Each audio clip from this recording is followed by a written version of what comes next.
Bien, estamos de regreso aquí en República dándole continuidad al tema que estamos abordando esta mañana y tiene que ver con la situación de los accidentes de tránsito. Ya lo hablábamos en la primera parte de este espacio a la luz de las estadísticas, de las cifras que registra el Viceministerio de Transporte, un incremento en los accidentes y también un incremento sobre todo en las muertes por esta causa. Hablamos de un promedio de 4 personas que mueren en las carreteras en accidentes de tránsito. Y nos acompaña en el estudio el director general de tránsito, Alex Bonilla, para conversar sobre este tema. ¿Cómo está? Bienvenido. Muchísimas gracias. Bueno, un saludo a toda la población que nos está viendo. Y de entrada voy a recordarles la importancia que es la cultura en la calle, la cultura para conducir un vehículo. Hoy por hoy creemos que ya no cualquiera debería hacerlo, así que de entrada mando ese mensaje a toda la población. Director, ¿cuáles van a ser los ejes centrales de este gobierno y específicamente de su institución para mejorar la seguridad vial? Sí, actualmente desde el Ministerio de Obras Públicas y Transporte, el ministro y el viceministro y todos los directores y gerentes prácticamente nos hemos sentado a formar una comisión técnica, también con todo el equipo de cada una de estas direcciones, y lo que estamos generando es planteamientos para soluciones concretas. Ya no podemos estar poniendo paliativos ni solamente gestionando el tráfico en algunos momentos. Lo que sí necesitamos hacer es unas soluciones permanentes. Hoy por hoy hemos identificado alrededor de 8 puntos críticos en el área metropolitana de San Salvador que en las próximas semanas vamos a implementar algunos dispositivos distintos a únicamente la gestión del tráfico. Esto conlleva algunos puntos con alguna infraestructura mínima que hay que modificar.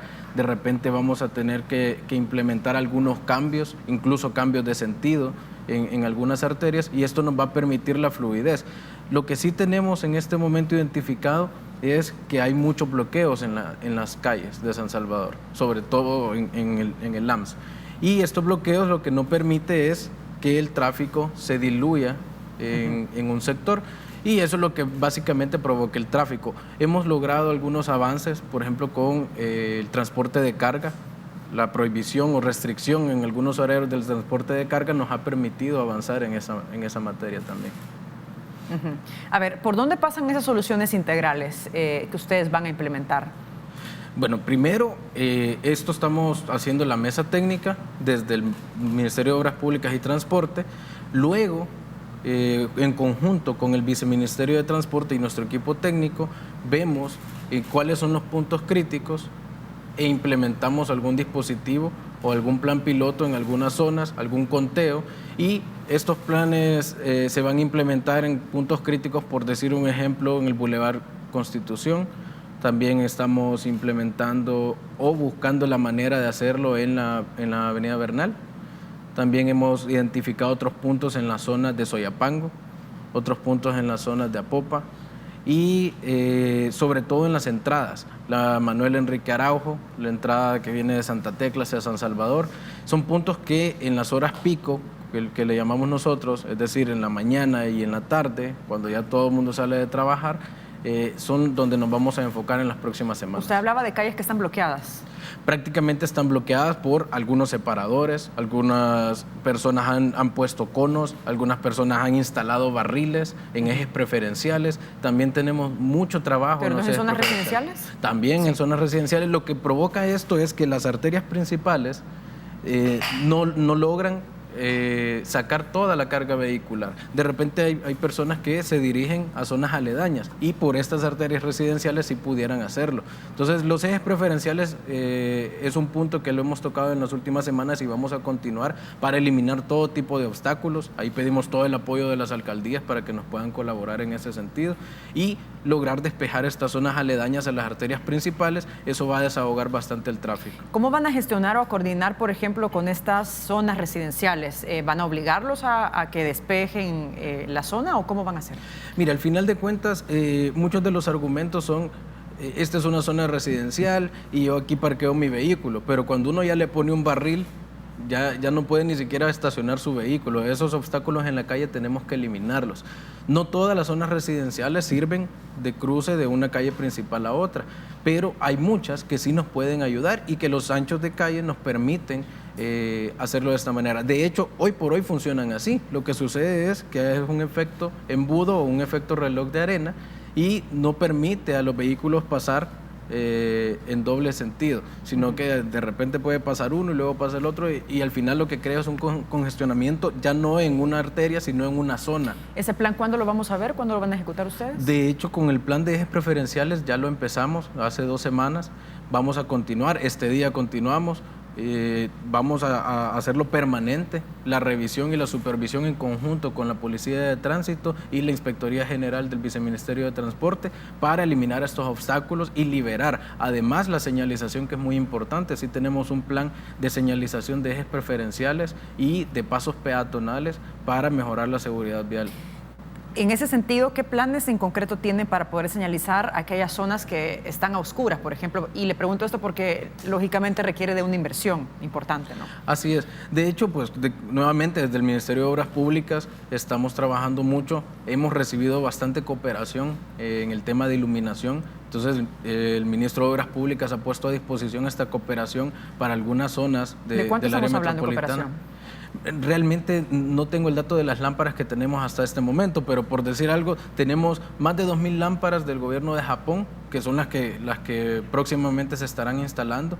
Y esto es lo que queremos hacer es no solo iluminar, porque la iluminación por sí sola no hace mucho más. Desde el BMT también vamos a señalizar, a mejorar las señales. Hay lugares donde no tenemos señalización de alto, por ejemplo, no tenemos señalización peatonal y no tenemos la señalización del bordillo de eje preferencial. Entonces, es un conjunto que estamos trabajando para tener la iluminación, para tener la señal de prioridad y las señales, sobre todo para evitar accidentes de tránsito en la mayoría de arterias de San Salvador. Vamos a centrarnos en este punto. Tengo que hacer una pausa, pero me gustaría dejarle planteada la pregunta y es, ¿qué va a hacer este gobierno para reducir esta cifra de accidentes de tránsito que estamos registrando? Es un factor bastante preocupante, donde más de 870 personas de enero a la fecha han muerto en las carreteras. Vamos a hacer una pausa, pero regresamos enseguida con más de esta entrevista.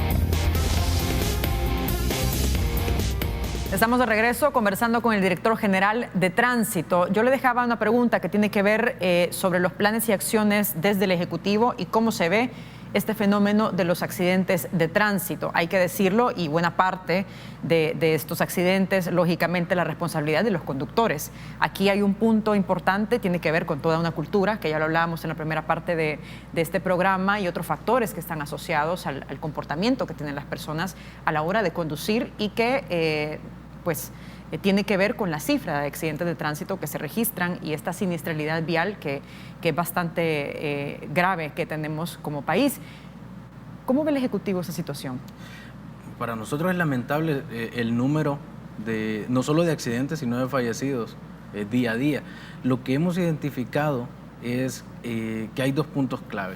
La mayoría de accidentes son por invasión de carril y el que sí es el top es la distracción del conductor. Aquí estamos hablando de manejar con el celular, de manejar fumando, de manejar incluso cargando bebés. Todo este fenómeno creo que debe cambiar. Y debe cambiar no solamente desde la parte del gobierno, sino desde una concientización del conductor. Nosotros desde el Viceministerio de Transporte hemos discutido mucho este tema y lo principal que necesitamos es entrarle a la concientización, cambiar esa cultura. ¿Cómo van a hacer eso? ¿A través de una campaña? Vamos a lanzar diferentes campañas, incluso desde el CONACEVI, el Consejo Nacional de Seguridad Vial. Hoy por hoy estamos también con cooperación de asistencia técnica con algunos otros países, por ejemplo Argentina, que nos están contando sus experiencias para poder reducir. aumentar un poco el transporte masivo de personas y también reducir los accidentes por particulares. Un dato interesante también que analizábamos es los accidentes de vehículos particulares versus las motocicletas. Y es que el porcentaje de motocicletas es muchísimo más alto.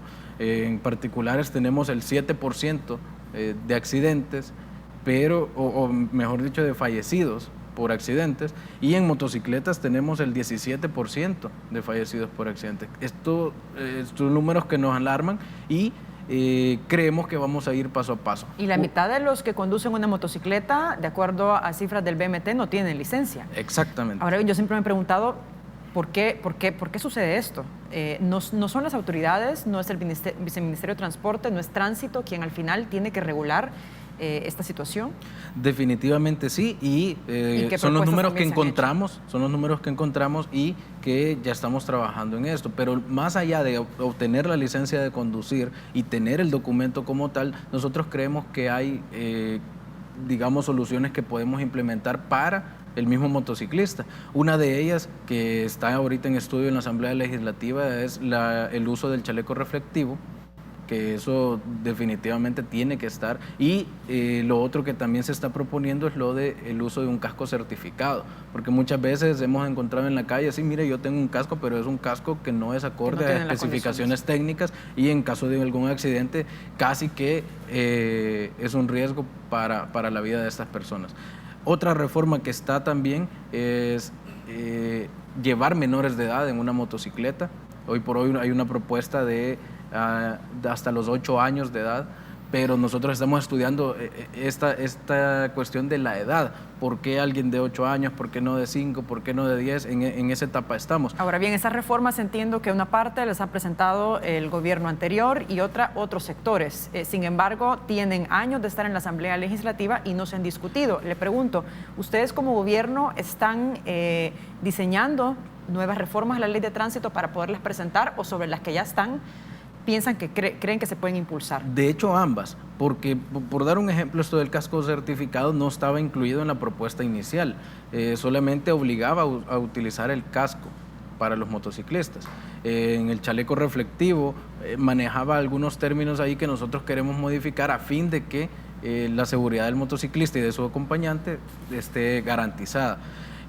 Cuando hablábamos de que invasión de carril es uno de los mayores causantes de accidentes, eso le pasa mucho a los motociclistas. La mayoría de motociclistas sufren accidentes por invasión de carril, tanto de otro conductor como de ellos. Entonces creemos que la visibilidad puede tener un factor importante o determinante en esto, por eso también el chaleco reflectivo. Ahora, con el tema de reformas, nosotros estamos planteando varias reformas al transporte colectivo y varias reformas a la ley y reglamento de tránsito. Todavía están en estudios técnicos y se van a presentar a la Asamblea Legislativa un conjunto entre las propuestas nuevas de las reformas que ya están en estudio con las propuestas nuevas que nosotros estamos. ¿Y cómo van a hacer ustedes para que este tema camine en la Asamblea Legislativa? Mire, yo creo que esto es una cuestión porque tienen años de estar como Sí, esto es una cuestión de voluntad.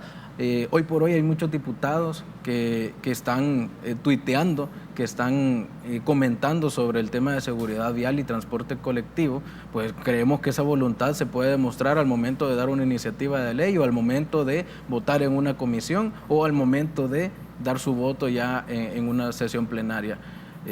Nosotros creemos que ahí es donde realmente se va a ver esta voluntad de querer mejorar y de dar un aporte a la población, porque sí, realmente en las redes sociales nosotros podemos opinar, pero ellos tienen un voto que le puede servir a toda la población salvadoreña, y ahí es donde se va a demostrar ese apoyo. Hay otras iniciativas que se han presentado en el pasado y que de hecho han tenido bastante prórroga en la Asamblea Legislativa, que tiene que ver con el subsidio que se da a los buses y microbuses. Hablamos de un subsidio que le cuesta al gobierno $46 millones al año, y hay propuestas de diferentes sectores del transporte de aumentar este subsidio. ¿Cómo van a hacer ustedes con ese tema? ¿Cómo lo ven y qué van a proponer en ese sentido para que al final el subsidio vaya directamente a los usuarios, a los pasajeros, y no a los transportistas? Sí, de hecho, esa es una de las reformas que está también en un estudio técnico. Realmente todo el BMT prácticamente lo tenemos en mesas de trabajo diario y continuo sobre estas reformas. Incluso el día de ayer con el señor viceministro revisábamos algunas de ellas, que ya enviamos la documentación a la Asamblea Legislativa, tendría que llegarles este día, para mejorar estas propuestas o modificar algunas propuestas que nosotros teníamos anteriormente. Con el tema del subsidio, definitivamente creemos que es el usuario el que debe verse impactado positivamente con este beneficio, y realmente creemos que va a costar mucho por los bloqueos que hemos tenido como país por el sector transporte. Y eso requiere lógicamente un consenso en la Asamblea Legislativa para que los diputados puedan no solo en la Asamblea Legislativa, también el señor viceministro y el director de transporte se han sentado con el sector transporte y ya empezamos a tener esta plática para mejorar. Realmente hasta el día de hoy hemos tenido muy buena aceptación sobre las propuestas que se han hecho y creemos que es una cuestión de voluntad, es una cuestión de sentarse, conversarlo y buscar la mejor salida, y no para el bien solamente de un sector, sino para el bien de las mayorías. Bien, hacemos una pausa, director, pero vamos a regresar con más de esta entrevista. No nos cambie.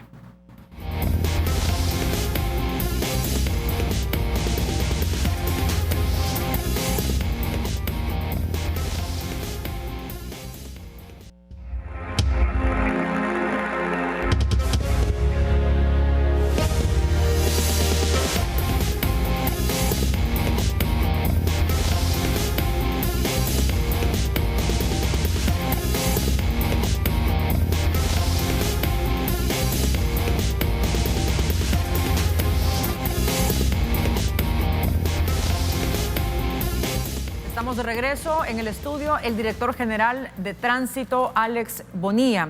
Director, hablemos un poco sobre la entrega de placas. Entiendo que está pendiente varias placas a entregar. Hablamos de unas 9,000 placas particulares más o menos y unas 115,000 placas para motocicletas. ¿Qué ha pasado con esta entrega y por qué se han demorado tanto? Sí, de hecho son dos procesos distintos, porque estas 9,000 placas de vehículos particulares se dejaron de entregar, las definitivas, por una deuda del gobierno anterior. Es decir, la deuda es básicamente que licitaron la adquisición de las placas metálicas, pero nunca adjudicaron. Entonces, al no adjudicar, la empresa no podía empezar a fabricarlas. Cuando nosotros llegamos, adjudicamos de inmediato y la empresa empezó a fabricar estas placas. Cuando ustedes llegan, ¿en qué momento se dan cuenta que no se había adjudicado estas placas? A los 2 días de haber llegado, llegan con la documentación y nos dicen no vamos a alcanzar a dar todas las placas. ¿Por qué? Porque ya no tenemos placas en Sertracen y no tenemos el contrato. Pues, o sea, vimos toda la documentación, estaba correcta, adjudicamos de inmediato y notificamos a la empresa, comiencen a fabricarlas. Para la empresa también fue un gran alivio tener su seguridad jurídica y comenzar esa fabricación, y corrieron, trabajaron día y noche, lo mismo con el personal de BMT y Sertracen, y ya el lunes 19 de agosto empezamos con esta entrega. ¿Cuándo calculan terminar con esta entrega? Es muy variado, porque nosotros hemos pedido a los usuarios que, a estos 9,000 usuarios y a los 115,000 de motocicletas, que se hagan presentes a las oficinas de Sertracen, a la misma donde le entregaron su placa provisional para hacer este cambio, y solamente tiene que cancelar en concepto de administración y entrega de placas 775, presentar su tarjeta de circulación y se le hace entrega de estas placas ya definitivas. A ver, hay un punto importante, volviendo al tema también de los accidentes de tránsito, y tiene que ver con la atención a las víctimas. Y aquí le pregunto, ¿qué va a pasar con el FONAT? Este fondo que se nutre de una parte de las esquelas que se colocan a los conductores. ¿Qué van a hacer con este fondo? Porque hay una necesidad bastante grande que las víctimas también puedan tener recursos y atención. Sí, de hecho, hace poco conversábamos con la nueva directora del FONAT y con el viceministro. Lo que hemos planteado es transformar por completo este tema de atención a las víctimas. Incluso nosotros llegamos a descubrir de que no había ni siquiera un consultorio o un lugar especializado o con las herramientas adecuadas para hacer algún tipo de diagnóstico a las víctimas de accidentes de tránsito. Realmente creemos que primero tenemos que cambiar lo interno y poner un lugar o un consultorio para que los médicos de FONAT puedan hacer esta evaluación es primordial, porque mucha gente se le podría denegar algún trámite únicamente por el hecho de no contar con las herramientas adecuadas para su evaluación. Esto es lo primero que se está haciendo en este momento. ¿Pero tienen ustedes un plan, por ejemplo, para poder inyectar de más fondos al FONAT? Pues para inyectar más fondos al FONAT necesitaríamos más esquelas. Nuestra misión no solamente es poner esquelas, sino también prevenir que utilizar otro mecanismo para fondearlo, ¿no? Exactamente, pero prevenir que estas infracciones no se cometan. Nosotros podríamos decir qué felicidad de que estamos poniendo más esquelas, pero también es lamentable porque más esquelas quiere decir más personas que están cometiendo alguna falta a las leyes y reglamentos de tránsito. Entonces hay que hacer un equilibrio para ver cómo podemos fondear la atención a las víctimas y cómo también podemos modificar esta cultura de irrespeto a las leyes y reglamentos de tránsito. Hablando de la gestión de tránsito y algunos puntos críticos que tenemos en el país sobre este tema, ¿qué va a pasar con los chorros, por ejemplo? Sabemos la cantidad de vehículos que circulan todos los días por esa arteria, el problema que tienen y el riesgo que esto representa y las medidas que se han hecho en el pasado, que han sido medidas más paliativas de mejorar en el momento, pero no se ha hecho una solución integral. ¿Cuáles son los planes que tienen como ejecutivo? Sí, de hecho, desde el primer día que acompañamos al ministro de Obras Públicas a recibir el ministerio, él llega a la oficina, se sienta y el primer tema a tocar fue los chorros. De esto se han sacado diferentes estudios, ya no podemos seguir raspando la montaña y lo que sí es que se está evaluando alguna otra alternativa, ya sea subterránea, ya sea un viaducto, pero hoy por hoy todavía se está evaluando y también evaluando la posibilidad de alguna cooperación internacional, porque esta solución permanente y solución integral tampoco es una cuestión de $10,000, es una cuestión de varios millones de dólares que por eso es que puede tardar, hasta este momento no está todavía definido qué va a ser lo mejor, pero sí podemos decir de que se está estudiando, ya sea subterráneo o un viaducto, para lograr quitar ese riesgo, porque sí es bastante inseguro. Las vibraciones en esa zona nos causan mini derrumbes casi que a diario, no digamos con algún transporte de carga que pudiera circular por la zona, pero sí que entendemos que es una conexión importante en la logística y en la economía del país, y por esto esta solución tiene que también soportar el transporte de carga, el transporte público de pasajeros y el transporte particular del día a día. Ahora bien, hablamos de una solución a largo plazo casi.